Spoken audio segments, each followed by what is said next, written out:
I want to talk about something, and I really feel like people with avoidant attachment styles need a lot more help.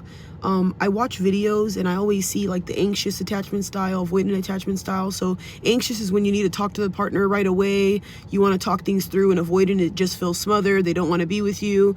People like that don't want to be with you and feel smothered, they need to be by themselves until they heal those parts of them. Because when you think about it, they're the ones that always need space. They're the ones that always want to break. They're the ones that are always dumping you. You don't think after a while being an avoidant person, you don't understand the pain and hurt you cause somebody. And I feel like people don't get how awful it is to go up to somebody and get rejected. And here's a perfect example for avoidance. When you were a kid, I'm sure you went to your parent for something and they shunned you or scolded you. I'm sure you went to your siblings or somebody in your life for something and they constantly scolded you, belittled you, or left you feeling rejected constantly and like they were literally pushing you to the ground. They even say that rejection, the silent treatment, literally it causes physical pain. So I never understand why they go through that their whole entire life just to repeat it and do it to others. And then they get into relationships with people who are anxious. And I will say this, anxious people do need to get a hold of themselves, because nobody should sit here and bend over backwards for you constantly. There are times where you need to self-soothe. That is not your partner's job.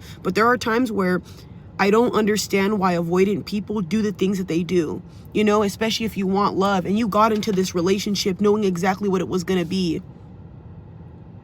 I'm telling you, y'all, if you're an avoidant attachment style, please heal, because no matter what you do, whatever man or woman you get with, it's going to repeat the same cycle, because it starts with you and you're not fixing it. So anytime somebody wants to communicate with you, anytime somebody wants to have a sit down with you, you're going to get anxious and not be able to talk, or I want to pull away, I want to break. How do you think your relationships in the future are going to be? And like I said, y'all, when you're young, you should be building better habits. So by the time you're a certain age, you could have great habits being built. And look, if you don't want relationships, that's perfectly fine with you. But I'm telling you, most people end up getting into at least one relationship. And like I said, what do you want to do? Push the person away? Treat them like crap? Not let them feel seen or validated? By all means, you guys do whatever you want. But for me, avoidance, they're so difficult to understand. And I also wonder, do they even care?